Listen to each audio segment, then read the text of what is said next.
this is Thomas, your host for the Exchange Podcast. I would like to welcome you back to another episode. And there's been a lot of stuff going on this week. Some really exciting news, too. I've been looking. We launched our Facebook and our YouTube page. And within 1 week, I've been really excited over the responses that we've been getting, good responses. And to my surprise, I mean, we're getting a lot of people from other states listening, and they seem to enjoy it. They seem to like it. I mean, obviously, we're getting some too that's not so positive, but I don't focus on the things that are not positive. However, I don't mind feedback that is constructive criticism, but if it's just criticism in general, I tend to let that slide off and not worry about it. But I have had some people send in some questions, and I had a lady who asked the question, she wanted to get some general information about it. And so I would like to answer that question. And what that is we've said this on some other podcasts, and I'm going to take this moment to say it again. We call ourselves the Exchange because we welcome the exchange of different ideologies, different viewpoints, religion, civil, social. It's fine. We will not browbeat anybody who comes in with an opposing opinion. We welcome those. We want those because we want a conversation. We want an exchange in those ideas, and may the best idea win. That's what capitalism's all about. But I would also like to take this time too to thank those who continually support us, and not just listen to us, but also support us with financial giving that makes this possible, because this content is expensive. It's not cheap. And so we put in time and we put in effort, and we just appreciate the people that appreciate what we're doing. And what do you got for us, Jay? Well, first I want to say honk, honk. And I want to get that out of the way. Those of you who are up in the Great White North, as one Robin Scherbatsky would say, you guys are doing great work right now. We are praying for you and hoping for the best. For those of you who don't know, up in Canada, there's a trucker convoy, calling themselves the Freedom Convoy, and they're pushing back against mandates, specifically the COVID mandates, getting the jab. All that is not what goes along with liberty. And Canada, being our brothers to the north, brothers and sisters to the north, they see how we do liberty, and they like it just as much as us. I mean, shoot, they got 2 professional sports teams in our leagues, and yeah. I would say that they understand that we all love our freedoms, and so it's okay to push back against those things. In fact, while I was teaching at school today, one of the kids asked me, what is going on with that convoy? And I said, well, they're doing what every human being should be able to do, which is look at your government and say no. Yeah. So we're going to be talking about that. We're going to be talking a lot about American exceptionalism. To me, that's something that I had to do my own homework on. Mm-hmm. I made sure to do my research, and to finish with that, pretty much, I see that you got the Pocket Constitution, something that everybody should have one. Everybody should have one. I think you can find it on Amazon, right? Yeah, that's exactly where I found it. That was a shameless plug. That is not. We are not sponsored by Amazon at all for that, but you can find the Pocket Constitution there. And I want to end what I have to say really real quick is no China. Actually, no, I'm glad you brought that up, because you're right. We're wanting to talk about American exceptionalism and kind of what it means, because we have a lot of young adults, college-age students who listen to us, and that is a term that has been horribly misconstrued and redefined. And as you mentioned, what's going on with Ottawa? I mean, not just there, but I mean, it's all over the news. I mean, you can't go anywhere and not hear about either what's going on in Ottawa or what's going on with Joe Rogan. And I want to mention him just simply because, number one, he is the leader in this industry that we're doing. And so, he is starting to get a lot of pushback. And you've listened to Rogan for quite a while. Am I correct? Yeah. So I mean, and I'm sure now that you've heard this video that's come out where they have, and he apologized for it. Are you talking about the one where it's just a supercut of him just saying how many times he said that word? Yes, that one. Yeah, and so, and the thing is, he apologized for that, but what that shows us is, and what the point of that is, that I'm trying to make here on this podcast is that what they do once they decide they want to shut something down is they go and they take all of these sound bites, they misconstrue them, and it's not just him. I mean, this has happened for years. To give you an example, we can go back to several years ago. Rush Limbaugh had become a host, an anchor. I don't want to say anchorman, but he was on ESPN for a little while. He was because he was an avid football fan, mm-hmm. and he had said, I can't right off the bat. I don't remember the quarterback's name, but I remember he was a black quarterback. And you know what I'm talking about? Is that the Randall Cunningham? No, it wasn't him. I can't remember I just remember Limbaugh said something. Okay, so again, as a black man, when I hear stuff, it's more cringy. Right. That's what it is. It's not that I take offense to it. It's more of a that's something. It's something along those lines. Yeah, is what you're saying. Well, I can't remember what he said. What he said was he said that the media had hyped him up and that he was just an overrated quarterback, but it was because he said that the media had an agenda to try to push him. Because based on color. Well, immediately they started saying that, Limbaugh's racist, Limbaugh's this, Limbaugh's, because they just simply wanted to shut him up. And, probably better words could have been used. But I think that, Limbaugh was such a student of the game that he was making an assessment based on what he knew about the sport. Yeah. And so when you listen to what they've done with Rogan, you realize it's not any different. It's just that once you kind of become king of the hill, so to speak, once you do something that they disagree with or they don't like, and all he's done is he's just simply, I think it started with a lot of different things, but then when they decided to send, Dr. Sanjay Gupta, and he kind of made a fool of him, really. And then Gupta's sitting there acting like he's agreeing with him. Then he goes back on CNN, on Don Lemon, and completely blasts Rogan. And what it is, he's got 18 million followers. That's huge. That's huge in any industry. And so they realize that they can't continue with the same agenda without people being able to ask questions on why is it this way. Yeah. So you bring up the 18 million. I just think of that's more than a few states in our country, which is wild because that is one of the key points of where we grow up, of where we live right now, is to have the question why be asked. And this is going to make my parents laugh, but that question wasn't allowed to be asked when I was growing up. Dad says, get in the car. Why? Because I said so. Yeah. And something? I think a lot of that mentality is spilling over into the authoritarian. It spills into an authoritarian mindset. Now, parent however you want to parent.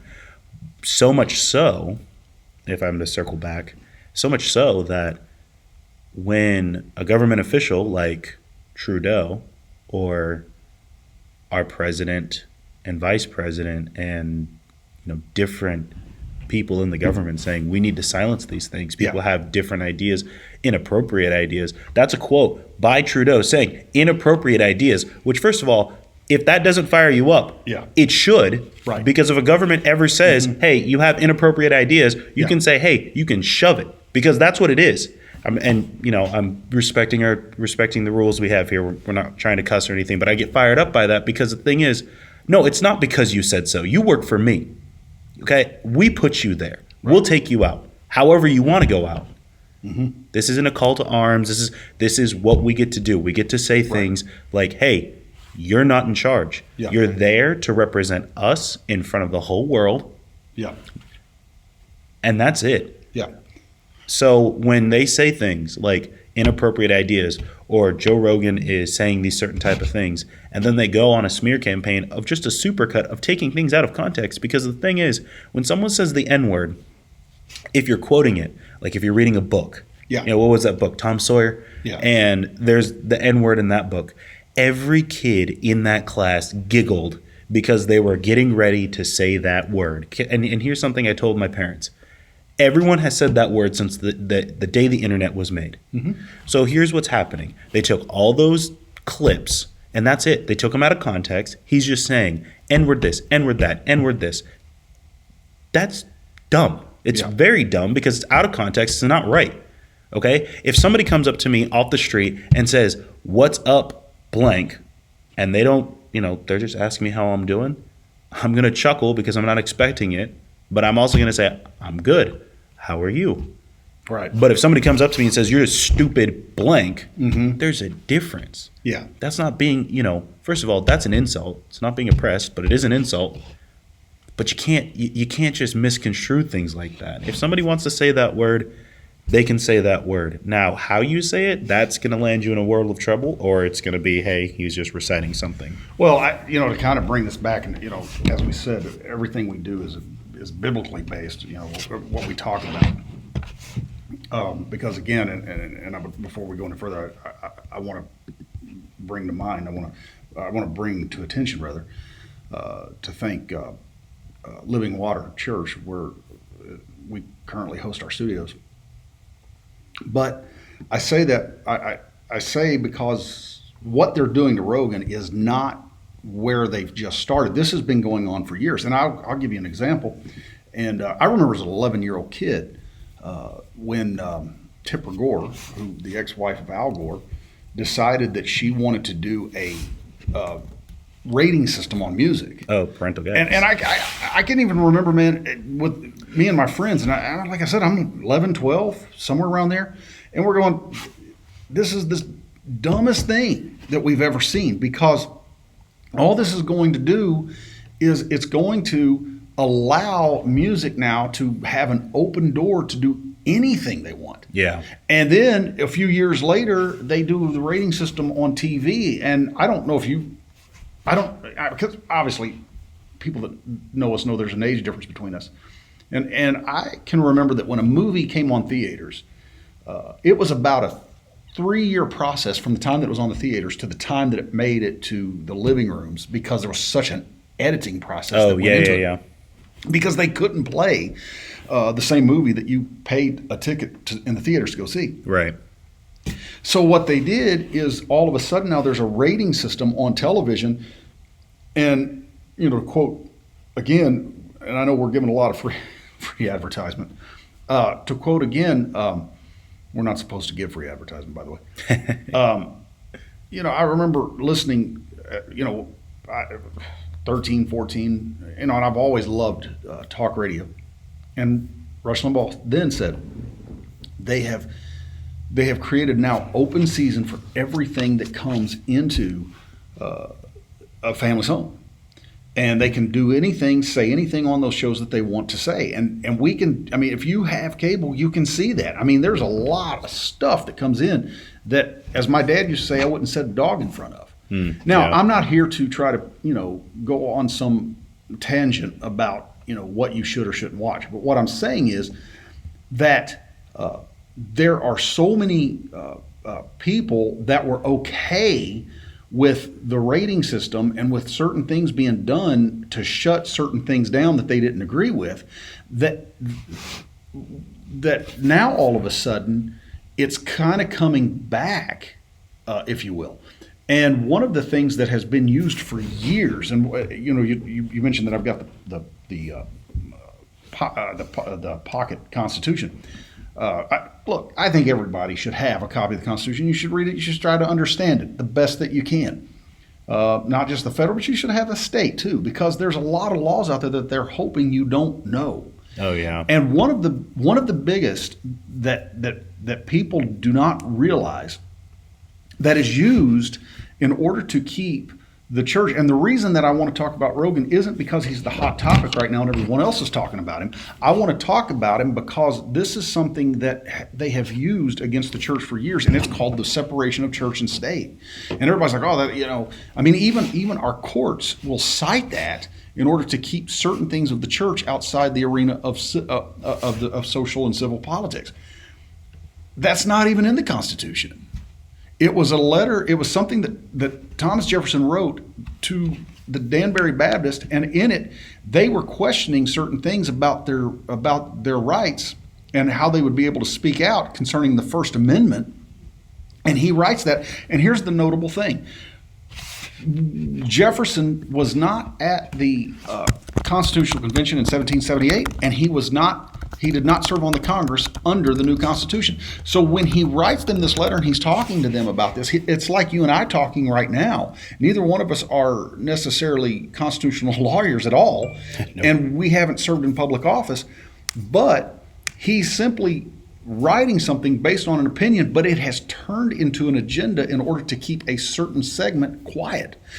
And now what they've done is they've realized, we can get Christians to withdraw from the arena of civil ideas, and they won't speak up because they're afraid, and we're using things that's not even constitutional on them. And our courts have even been guilty of doing such things. Yeah, so to give a little reference here, if audience, if you want to, you can go to the libraryofcongress.gov, and there it is, Jefferson's letter to Danbury Baptists, written in 1802, January 1st. So it is kind of amazing to me that for the longest time, me and my friends in college thought to ourselves, man, Joe Rogan could do anything. Yeah. I mean, I remember calling my buddy up and being like, oh, dude, Elon Musk is on. And he's smoking pot.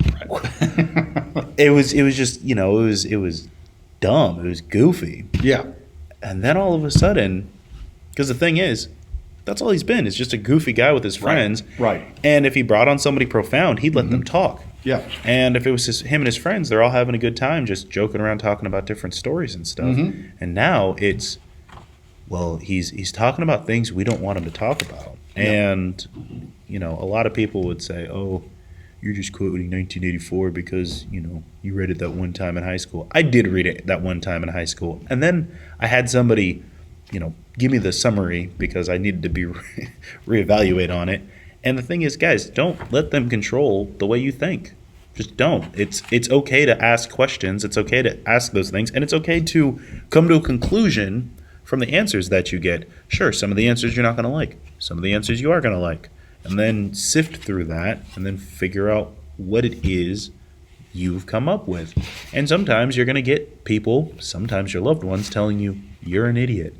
Well, and you're talking about don't let them tell you what to think. Think for yourselves. And that is one of the reasons why they hate industries such as podcasting and things like that, because we're not necessarily regulated by the same laws that even those on radio are. Yeah. The problem is that we can get ourselves into a position, though, if we say certain things, certain platforms can just take us off, or they can mess up the algorithms to where you can't find us. And which is inevitably is why it's so important to like and share, so that way it doesn't allow that to happen. But since we're talking about what is American exceptionalism, and we've brought all that up, especially with what's going on in Ottawa, because with Ottawa, in Canada, they don't have the same rights as we do. They're a free country, but they don't have the same rights. However, Trudeau has found out something that most leaders don't want to find out the hard way, and that is you don't want to upset the truckers. Because if you upset the truckers, man, everything's shut down. You can't get gas. You can't get food. You can't get basic necessities, and all that will happen within about a short 24 to 48 hours. So what he's done is he's made all the truckers mad, and they're not just. I heard today that there's truckers even coming from Australia. Now, I'm interested in that because, well, I know what they're proposing. I'm not going to make that joke because it wouldn't go over very well. But what you're seeing is you're seeing people starting to rise up. Now, the reason I call it the American exceptionalism or American spirit is because I do want to read something out here, and here is the definition. You can find a lot of definitions about American exceptionalism, and again, I'm not getting politically ideological here.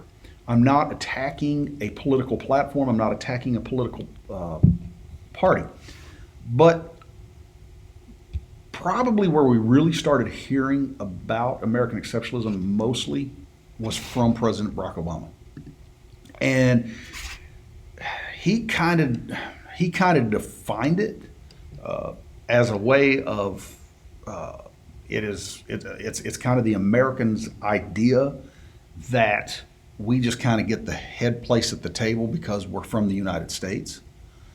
That isn't the definition at all. Because many people define it as we consider ourselves imperialistic because we are the leading nation, and you would be shocked when you ask certain people to define it. That's exactly how they're going to define it, as imperialism. Well, and I think what you're getting at is something that I truly believe in, is that Americans have a sense of arrogance to them, which I think we do get in our own way of that. That is something. Can we be prideful in our country?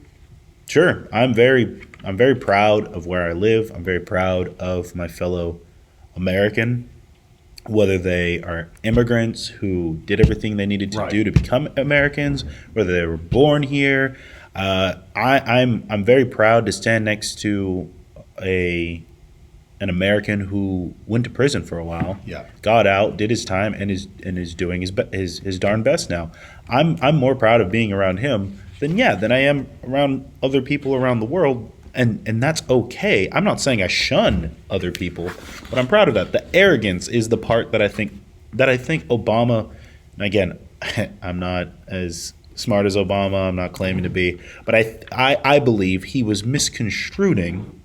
At the very least, I think he was misconstruing the idea of the exceptionalism, which you're about to read here in a minute, versus the arrogance that we have, because we do walk into places and act like we own the place, which we shouldn't. We shouldn't be doing that. That is not what this country was founded on. This country was founded on humility.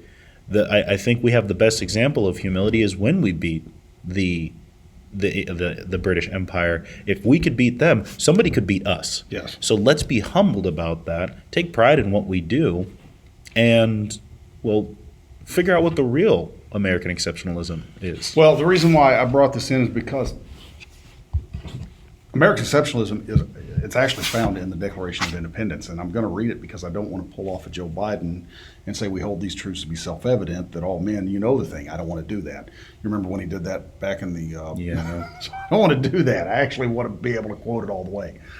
And this is really it in a nutshell. It says, we hold these truths to be self-evident that all men are created equal, that they are endowed by their Creator with certain unalienable rights, that among these are life, liberty, and the pursuit of happiness, that to secure these rights, governments are instituted among men, deriving their just powers from the consent of the governed, that whenever any form of government becomes destructive of these ends, it is the right of the people to alter or to abolish it.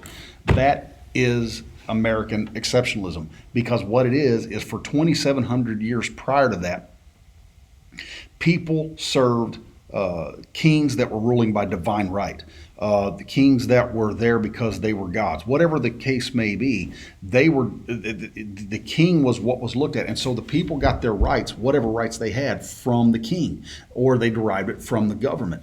Our country, just as you said earlier, we can look at our officials and say, you're going to leave office one way or the other. You're either going to be impeached or we're going to vote you out. Yep.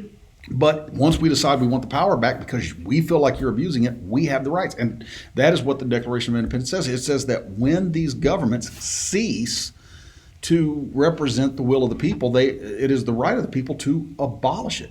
And so we have that right. So that is what makes us exceptional. Not The arrogance of America comes from a completely different attitude. Now, I actually like what you said earlier, that we weren't founded to be arrogant, because the arrogance of American pride comes from the fact that what we've done as a nation is we have decided to step away from what we were created to be. And we can go all the way back to the Mayflower Compact, where they said we were going to be a city on a shining hill. Now, or shining city on a hill. Now, if you look at that, many people, man, they have started since the 1830s. Prior to that, most kids were homeschooled.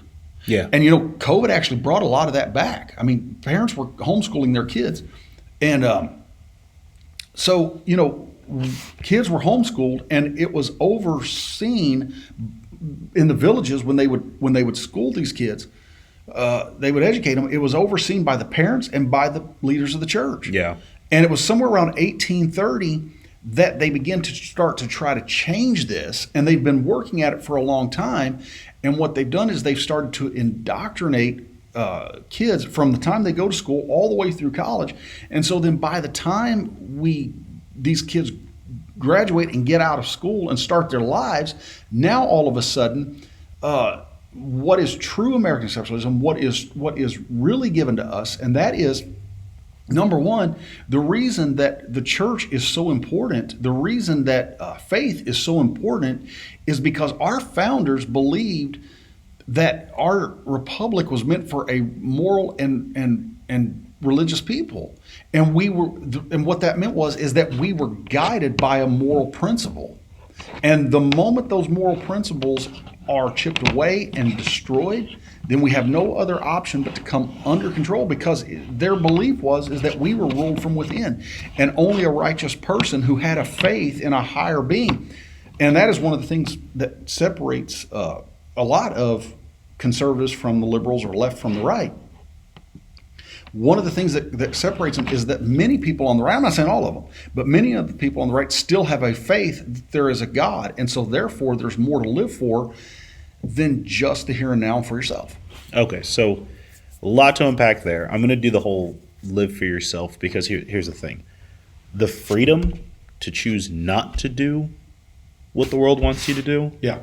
that ultimately comes from the Bible. That's just plain and simple. I have lived a life before I became a believer where I did live for myself. I chose things for myself. I wanted all these carnal desires and whatnot. And just to go a little bit into my testimony, I was living for me. I was sleeping around, drinking, whatever. No one can look me in the eye right now and tell me that life makes you feel any better than when you first started. Right. When you first start something that is edifying and grows you throughout your life, it gets better each and every day. Like this podcast, we said every episode we're going to do our best to get better and better every single time. When I go to the gym, I work out to get better and better every time. When all I was doing was drinking and hanging out with the wrong crowd and smoking and sleeping around, it significantly got worse and worse. Mm-hmm. Okay, those types of things. We all want to talk about the drugs of like heroin and whatnot and meth, but these carnal desires are drugs as well, because you become addicted to them. Mm-hmm. Once you get into that, once you are on that path of addiction, whether it's drugs or alcohol or coffee even, that one's for you, Jalen. But once you say something like, you're addicted to those things, because coffee's an addiction too. It's powerful. It never gets better. It doesn't. When you get that choice to look at something and go, no, I'm not going to do that anymore, and turn away from it, that's true freedom. Right. That is what I think you were talking about, our forefathers believing in it, is to look at the bad and look at the good, and not be a slave to just saying, well, I know I'm going to do the bad eventually. Let me just do the bad. Yeah. Let me be a slave to that. Instead, you look to the good and you say, I'm going to do better. So that's just my 2 cents on that part.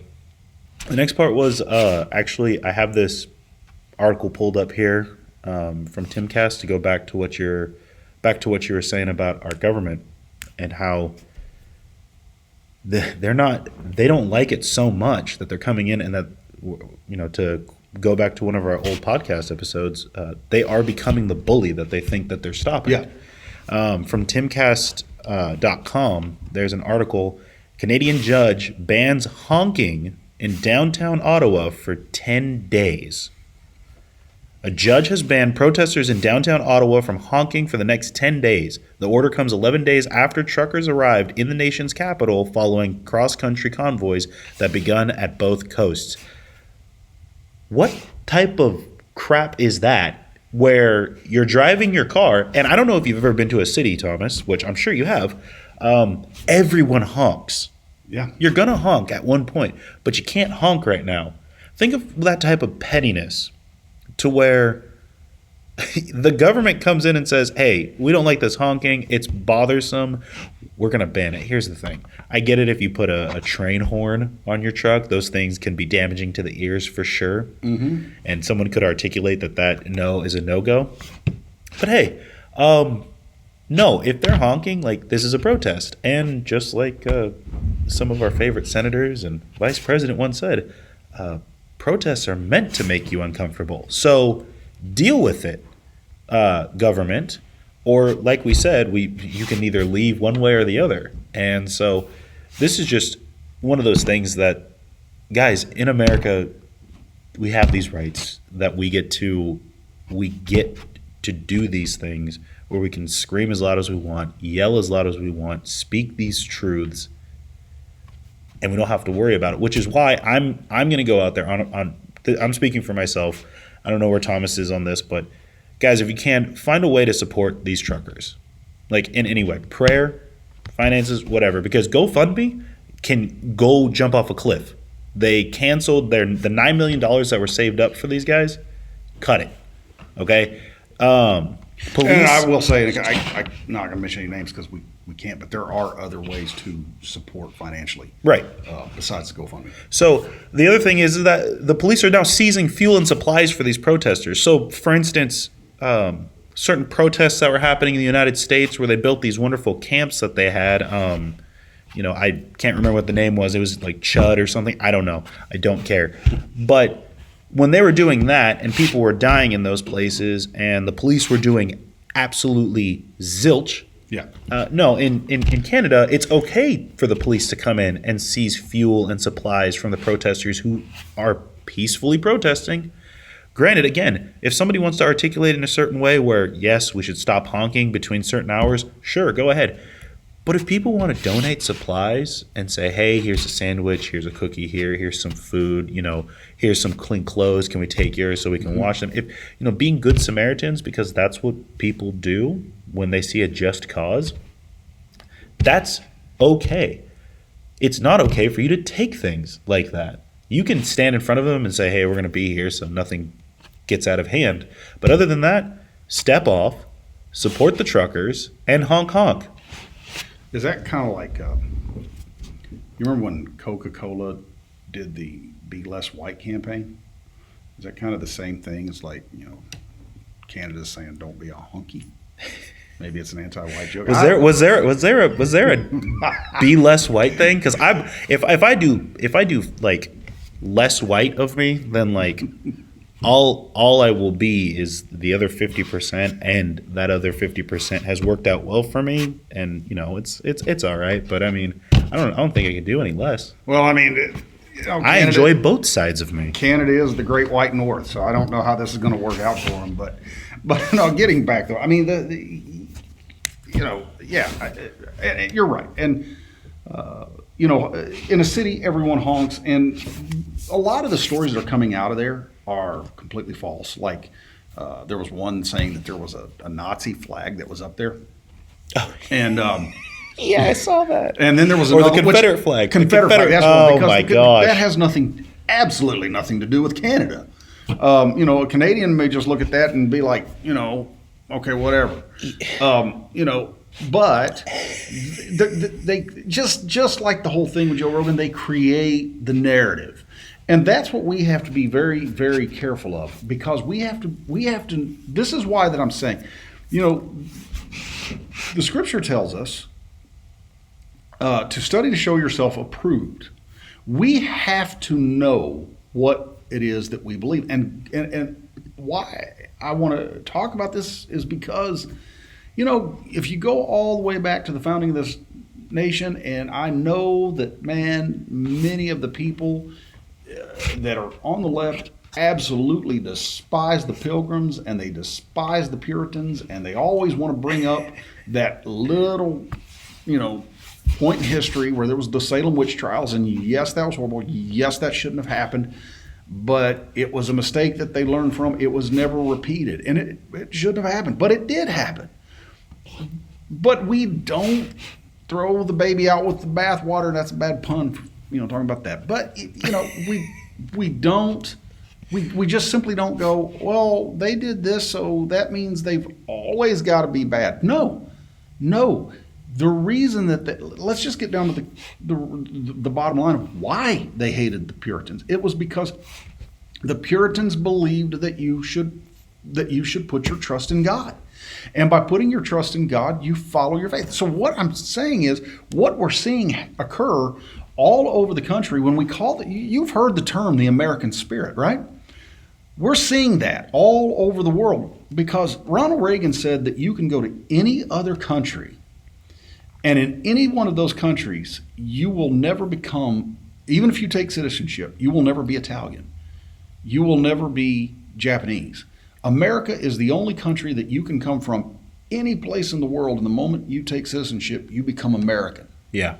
And so what is the American spirit? The American spirit is the faith that we were founded upon. And what was written and what I just talked about, that these rights are unalienable. They can't be taken away from us because they were given to us by God. Nope. And so what's happening is, when you look at places like Ottawa, and you look at what's going on even in this country, and people are rejecting the vaccine, it's not because they're people that should deserve to go to prison. They're not people that should deserve to die. They're people who are just simply saying, I have the right given to me by God to make an informed decision. Yeah. And so, they've done some things that have made it very difficult over the last 2 years for people to just simply go make a living. Yeah. And so three things. We got American exceptionalism, that idea that permeates throughout all of the United States. Because because here's the thing, you don't get the left or the right without it. They all, that's our foundation, is the American exceptionalism, and it's so pertinent that you see it in Ottawa. That's you could call it a Canadian exceptionalism. They're taking things into their own hands because they want their nation to be a certain way, and that's up to the people.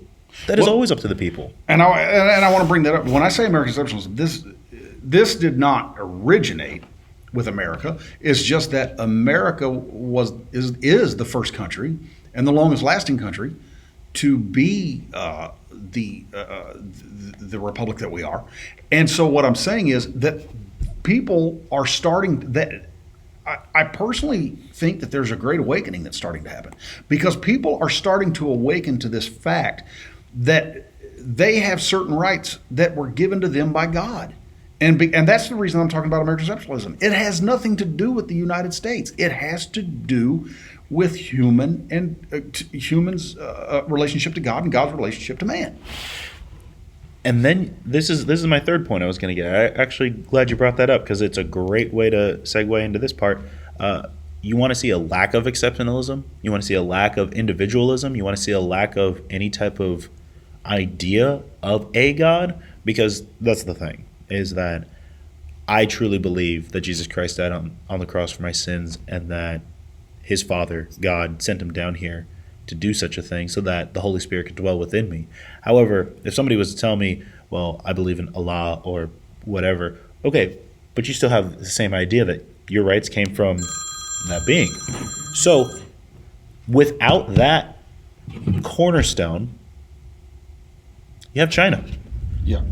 You get China. Guys, go watch the Olympics, and probably won't be able to find it because, China's got their fingers and everything, but you will see multiple different accounts of reporters from different countries being shoved away by the Chinese government officials telling them to stop reporting on certain things. I mean, guys, they have a man-made hill or something for some high jump thing. I don't watch the Winter Olympics. I apologize. But I like the figure skating. Sue me. But they have this hill where they do like these high jumps for snowboarding, and it's right next to like these nuclear silos. Right. It's man-made. It's boring. It's sad. And look, you can't speak up over there. You're not allowed to do certain things.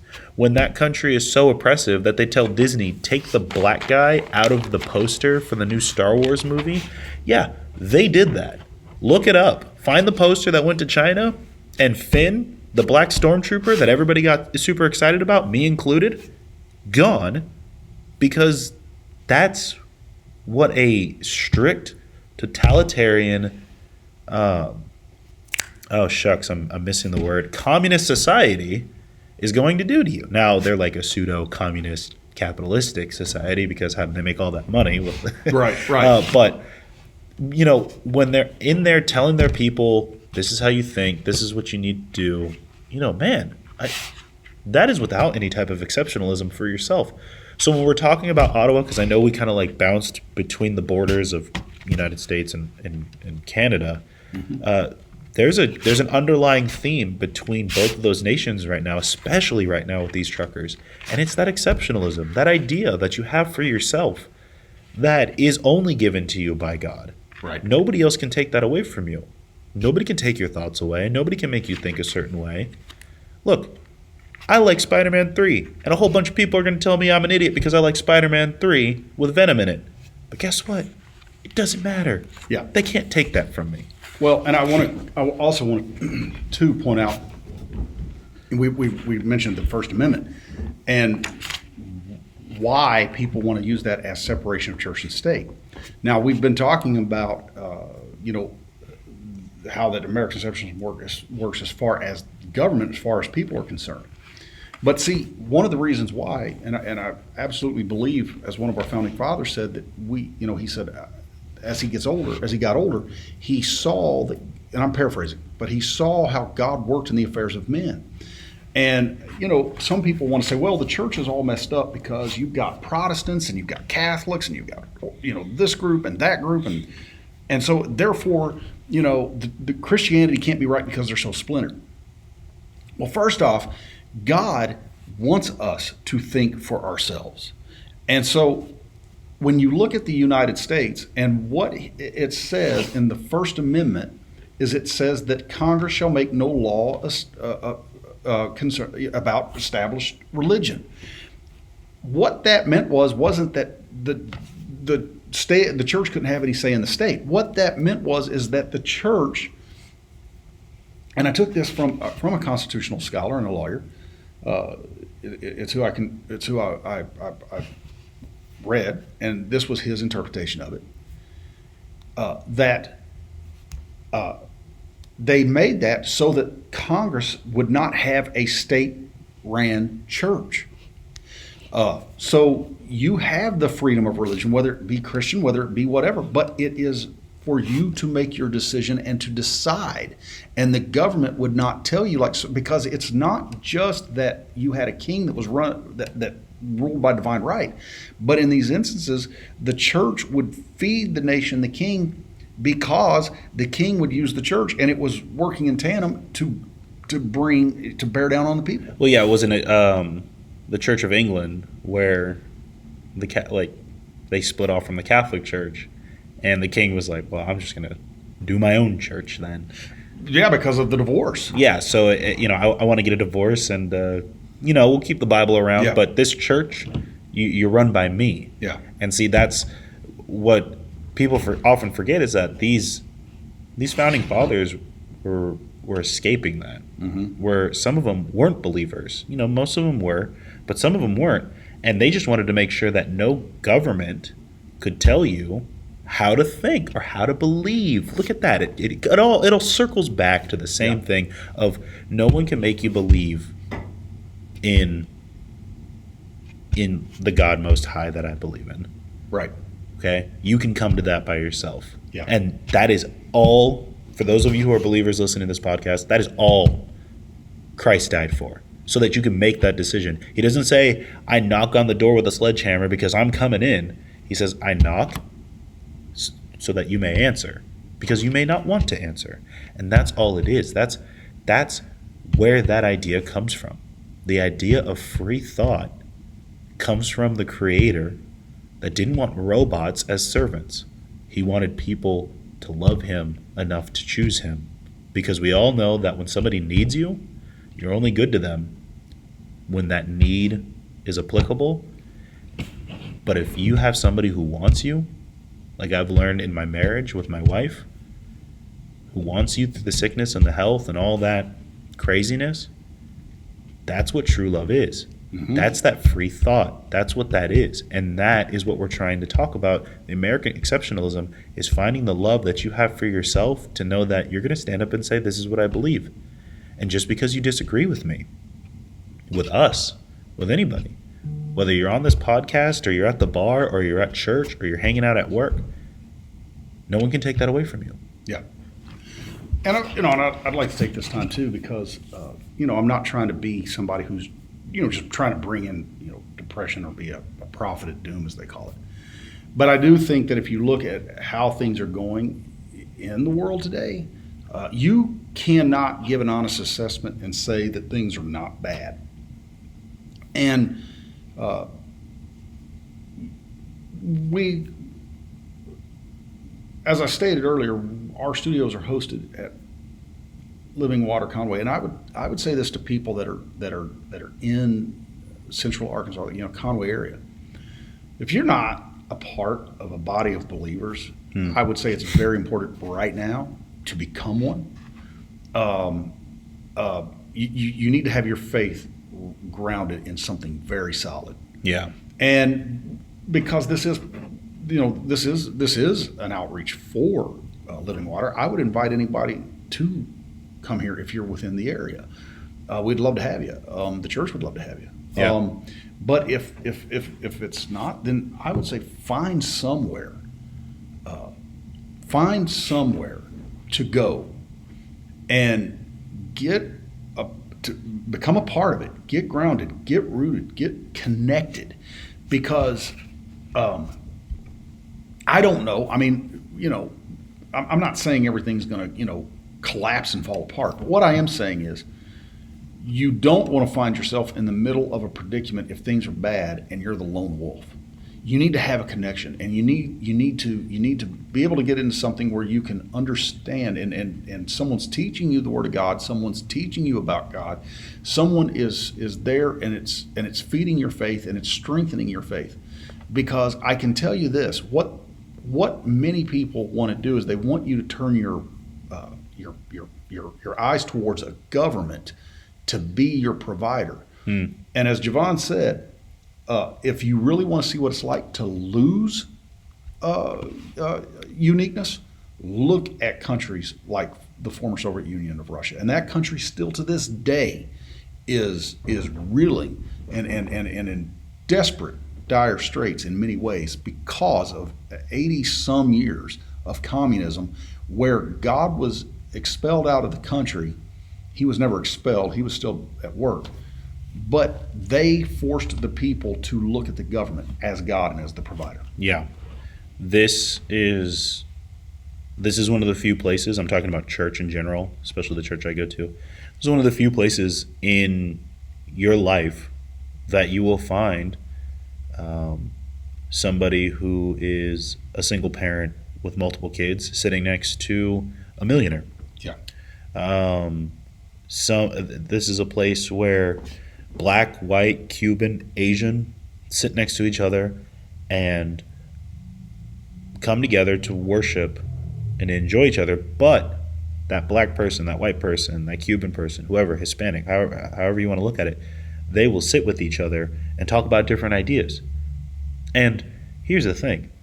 I think it's very belittling and just misses the mark when somebody says, oh, yes, I love my friend. They're from India. Man, they have great food. Okay, can you tell me something else about them? Right. Like, stop stop singling it down to food. Sure, I could go get food anywhere, but who are they? Yeah. We have a couple here at the church who, when I started talking to them, I said, "Yeah, I'm from Modesto, California. Please do not dislike this video because of Modesto, California." But I said, "I'm from Modesto, California," and the woman looks at me and she says, "Oh, my first husband was from Modesto, California. Had it tattooed all across his stomach." And I thought, wow, he was more committed to that than I ever was. But, I thought to myself, it is a small world after all. Thanks, Disney. But it's amazing. I sit there and I get to relate with them. We have a military chaplain here. We have an engineer as our pastor. We have a police officer who runs almost everything at Living Water Church here in Conway, and it's nothing security wise. He puts up security cameras here and there, but he runs the lights, the sound, the social media. Shout out to Chandler is what I'm saying. But it is just one of the few places, because somebody would say public school, but the thing is that I work at a public school. And all of those kids think the same. TikTok, Yeah. Snapchat, YouTube, and whatever gossip's floating around. Well, that's the thing, right? We are a country that has become heavily dependent on our devices, on our social media, and due to that, depression has skyrocketed. The more we decide we're going to try to do things in a very humanistic mindset and nature, the more problems we invite, the more depression we invite. The only way through any of it, is we have to, as I said earlier, get our faith rooted and grounded in God and continue, find a church, be faithful to it, support it, be there, get involved, and get yourself surrounded by people of like faith and like mind. The Lord said, do not forsake the fellowship. And getting involved in those things that has been the number one thing that has grown my faith. So those of you who are believers, we just want to wholeheartedly say thank you for joining us. This has been a wonderful exchange. I have enjoyed every second talking about these topics with you, Thomas, and those of you who are listening. Again, on Facebook, leave us a comment.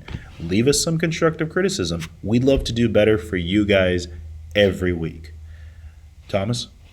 Again, thanks for listening, and we have, as always, thoroughly enjoyed this exchange, and more content to come. And until next time, man, just enjoy life and be blessed.